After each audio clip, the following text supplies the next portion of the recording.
यहाँ इस मंच पे, इस मंच के बाहर, वहां पीछे,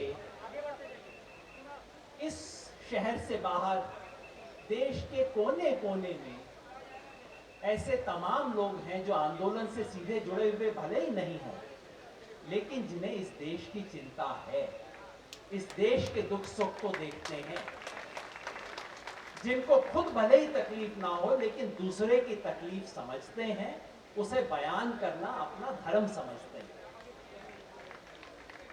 मैं उन चंद खुशकिस्मत लोगों में से हूं जिन्हें मौका मिल गया यहां आके वो बात कहने का, लेकिन ऐसे न जाने कितने लोग होंगे जिनकी बात यहां पहुंच नहीं पाती, जिसकी बात हमें सुननी चाहिए।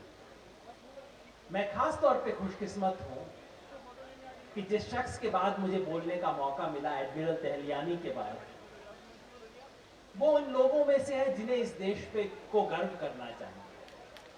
सिर्फ इसलिए नहीं कि वो नौसेना के एडमिरल थे।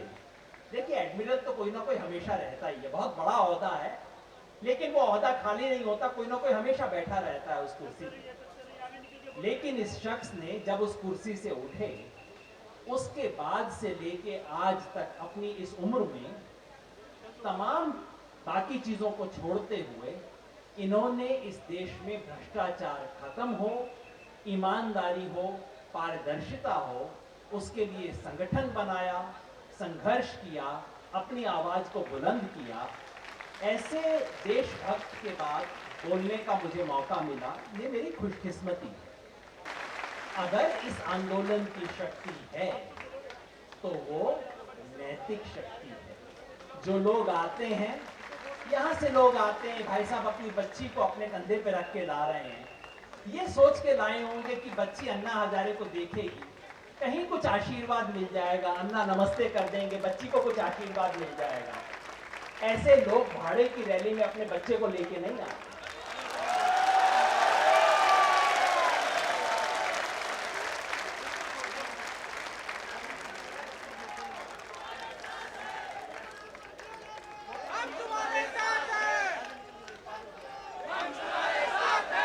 नैतिक शक्ति जिनके पास होती है और जो नैतिक शक्ति का दावा करते हैं, हम सब ने ताली बजाई, हम सब ने कहा हाँ इस नैतिक शक्ति में हमें विश्वास है। नैतिक शक्ति आसान और सस्ती चीज नहीं है। इसको हासिल हमने कर लिया है कुछ अभूतपूर्व लोगों की वजह से, लेकिन इसे खोना बहुत आसान है। आपने मुझे मौका दिया इस मंच पे बोलने का, और मुझे बुद्धिजीवी कहा गया है, तो मेरा शायद फर्ज है कि मैं ईमानदारी से बात कहूं। कुछ बातों पे आपने तालियां बजा दी तो अच्छा, किसी पे आप जूता चला देंगे तब भी अच्छा। मैं आपको सही बात कहूं, नैतिक शक्ति होगा नहीं मैं जानता हूं, लेकिन मैं कह रहा हूं मेरा फर्ज है आपको सही बात कहना। नैतिक शक्ति और नैतिक बल, उसका दावा करना आसान है, उसे बना के रखना बहुत मुश्किल है। जो नैतिक शक्ति का दावा करते हैं उन पे बाकियों से ज्यादा जिम्मेवारी बनती है। नैतिक शक्ति साधारण रूप से नहीं कही जा सकती। बाकी सब पार्टियां अपना आंदोलन करती हैं, कहती हैं हमारे इतने लाख लोग आए, ये हुआ, इतनी गाड़ियां आई, इतनी कारें चली। वो बेचारे नैतिक शक्ति का दावा नहीं करते हैं, कोई बात नहीं, उन बेचारों को छोड़ दो।